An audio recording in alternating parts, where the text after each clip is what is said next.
Bismillah ar-Rahman ar-Rahim. Thank you all for this warm welcome. And I especially want to thank Mr. Carlos Slim for inviting me to this wonderful gathering and for his steadfast belief that philanthropy should not just ease suffering, but open up doors. It's truly an honor to be with such a remarkable group of young people. It has been a while since my last visit to Mexico, but this country remains as beautiful and as dynamic as I remember it. Despite such beauty, though, these days the world seems so chaotic that I find myself looking for new ways of thinking and seeing and understanding. And recently, I've been captivated by the Veres C. Rubin Observatory, an extraordinary telescope built deep in the mountains of Chile. This telescope doesn't just gaze at the stars, it captures the universe in motion.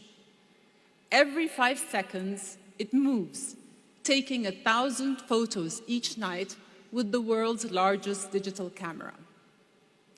Those images create a time-lapse film of the southern sky, revealing patterns and movements that were once hidden. This telescope is more than a scientific marvel. It is a reminder of the power of perspective, not just to look outside of ourselves, but to choose where to focus and what to see. And more than ever, perspective is what we need right now. You guys understand this better than most. After all, you have entered adulthood at a pivotal moment, not just in your own lives, but in the life of the world. AI and other emerging technologies are transforming every aspect of our reality at breakneck speed. We stand at the intersection of exceptional potential and unprecedented risk, the ground shifting beneath us faster than we can adjust. It feels like we're stepping, or perhaps even slipping, straight into the future. And we wonder, is AI a force for good or for harm? This is not a new question. Throughout history, every leap forward from the printing press to the Industrial Revolution has been met with both excitement and fear. And there was cause for concern. The printing press unleashed knowledge but spread discord and propaganda. The Industrial Revolution ushered in modern life but widened inequality. The internet connected the world but fueled misinformation and division. Looking back, I wonder, could humanity have made these advances more thoughtfully, with more foresight, more perspective, magnifying the benefit while mitigating the harm? Because change itself is not innately good or bad. It is what we choose to make of it. Now, unlike previous leaps, AI is omnipresent, transforming every aspect of life. The questions it raises are more complex, more critical. Too often, we are so enamored by technology, so dazzled by its shine, that we don't stop to ask, do we want this? Does it serve our humanity? Are we clear on our priorities? Today, we are racing forward faster than we are asking these questions. We optimize systems, turning people into collateral, and then we let those very systems override our moral compasses. But let's not fool ourselves. We talk about AI as if it is not in our hands, but the choice is entirely ours. Technology will shape the future, but we are the ones who will shape the technology. With the right perspective, we can reorient our progress, not just toward what is possible, but toward what is right. But how do we find that perspective?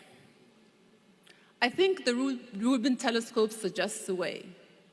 Just as it broadens our view of the constantly changing cosmos, we need a lens focused on Earth that does the same. a lens that demands we pause and notice what flickers at the distance. For me, for many people, not just in the Middle East, but around the world, that lens, the one that forces us to see with moral clarity, has been Gaza. So I want to take a moment to speak plainly about what we're seeing in Gaza, and then talk about what it means for all of us, especially for young people, the future leaders of our society. The devastation in Gaza has been apocalyptic, the cruelty unmistakable. Homes and histories reduced to rubble. Tens of thousands of people killed. Israel is starving the entire population under a blockade that cuts off every lifeline. Doctors, weak from hunger, struggle to treat patients with scarce resources. Journalists, bravely reporting from the front lines, are killed with impunity. We don't need the world's most powerful telescope to identify what experts have deemed a genocide. It is happening in plain sight, and it demands a reckoning. For many across the world, Gaza is challenging perspectives and fundamental assumptions. It is compelling people to ask, which narratives are presented as unquestioned truth, and why? It exposes how facts can be twisted, unspeakable suffering excused, entire populations dehumanized. And yet people are bullied into accepting distortions as truth, even when evidence suggests otherwise. Because in times of endless disruption, distraction, and noise, life dissolves into an ambiguous blur, threatening to dull our moral instincts and erase the line between right and wrong. But let us be clear. There is no world in which it is okay to bomb hospitals, starve children, or shoot desperate aid seekers. We must not let this stand. We must not turn away, because such a moral collapse emphasizes that tech without humanity is hollow, capable of moving us faster, but not forward. And we may no longer recognize ourselves.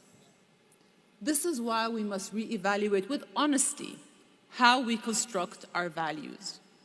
Too often, we turn the telescope outwards, searching across an east-west or north-south binary for answers, for moral leadership, for our definition of progress. Instead, what if we turn the telescope inward to the timeless wisdom of our cultures and traditions? Because validation does not come from the outside, it comes from within. Rather than calculate our worth through the global rankings of economy and influence and status, we can apply our own truth, our own sense of what is right. In Jordan, for example, we are proud of our heritage, of its strength, dignity, and depth. It's a country where we kiss the hands of our elders, hold the grieving neighbor close, welcome strangers with Arabic coffee and warm hearts. In my brief time here in Mexico, I can see that same spirit. Your shared devotion to family, your compassion for the less fortunate, the love and generosity of mi casa es su casa. For many of you, the warm, vibrant soul of your country will remain a touchstone, something that grounds you throughout your lives. For me, my faith is my moral anchor. Islam teaches us compassion, charity, justice, and the dignity of all people. These are not just principles, but actions that shape our daily lives, from how we touch our foreheads to the earth in humble prayer, to how we greet each other. Peace be upon you. Whatever that anchor might be for you, find it. It will help you embrace all there is to learn from others without diminishing yourself.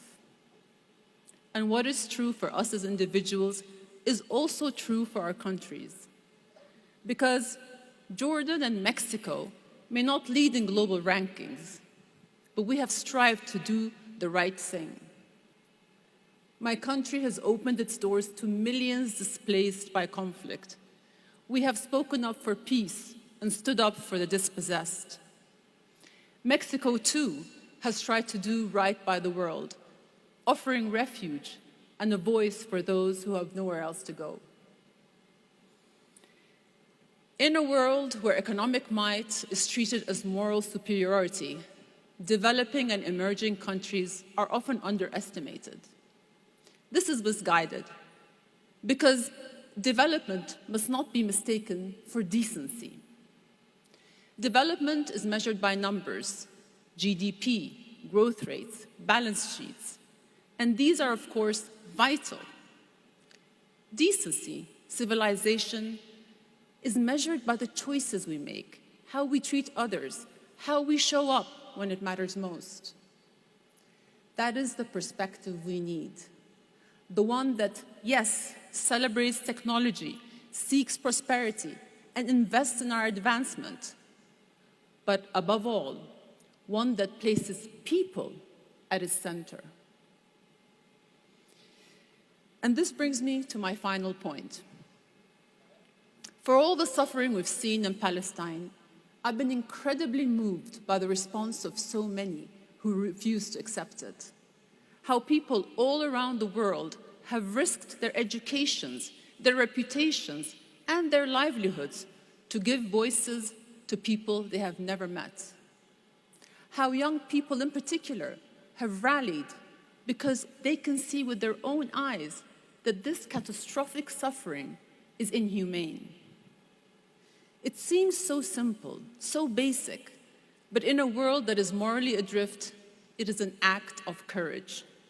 To choose to see the humanity of strangers halfway across the world, to listen to stories that are rarely told, to say out loud what needs to be said. That is moral clarity. In an era that so often reduces us to data points, this is the very essence of what makes us human. The world will continue to move faster and demand more of you. Each decision will come with seemingly impossible trade-offs. It may feel overwhelming at times. Here's what I've learned. In life, under the mask of complexity lies profound simplicity. The noise of conflicting data, politics, and personalities can drown out the few truths that matter. Your job is to peel it back layer by layer until you get to the core, what it means to be human.